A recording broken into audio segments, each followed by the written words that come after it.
এই যে ভূমিকম্প হলো আপনার গান বাজনা বাজানোর কারণে। মুহাম্মদ সাল্লাল্লাহু আলাইহি ওয়াসাল্লাম কি মিথ্যা কথা বলে? কারা কারা হাত তোলেন তো যে মুহাম্মদ সাল্লাল্লাহু আলাইহি ওয়াসাল্লাম জানে না, মুহাম্মদ সাল্লাল্লাহু আলাইহি ওয়াসাল্লাম জানে না, এরকম কারা কারা স্বীকার করে? আল্লাহ নবী বলেছে, যখন বাদ্যযন্ত্র বেড়ে যাবে, গায়িকারা সম্মুখে এসে নাচবে, তুমি অপেক্ষা করো, পাহাড়গুলো কেঁপে উঠবে, পৃথিবীটা নড়ে উঠবে। জালজালা ইযা জুলজিলাতিল আরদু জিলজালাহা, যখন পৃথিবী প্রবল কম্পনে প্রকম্পিত হবে।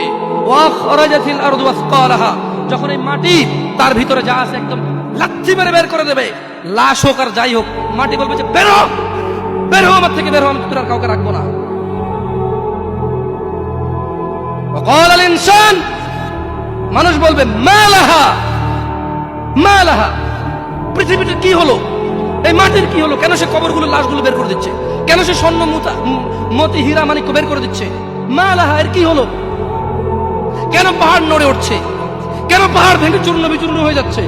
মানুষ বলবে মালাহা, পৃথিবীর কি হলো, বিআন্না রাব্বাকা আওহালাহা, পৃথিবী এটা করবে, বিআন্না রাব্বাক, কারণ তোমার প্রতিপালক আওহালাহা, পৃথিবীকে আদেশ করেছে। আপনি গান শোনেন, আমি শুনি না, আপনি গান বাজান, আমি বাজাই না। যখন চিটাগং নড়ে উঠলো ভূমিকম্পে, আপনার বাড়ির সাথে আমার বাড়িটা উঠছে। বন্ধ করেন এই জুলুম আমাদের উপর, আল্লাহর দিকে তাকিয়ে বন্ধ করেন, আল্লাহর দিকে তাকিয়ে বন্ধ করেন। আপনার বাড়িটা যদি ভেঙে ফেলার ইচ্ছা হয়, বুলডোজার এনে ভেঙে ফেলেন, কেউ ধরবে? কেউ জিজ্ঞেস করবে আপনাকে? আপনি গান বাজনা শুনে ভাবে পৃথিবীতে বিপর্যয় নিয়ে আসতেছে। ইত্তাকিল্লাহ হাক্কা তুকাতিহ, আল্লাহকে ভয় করেন যেভাবে ভয় করা উচিত।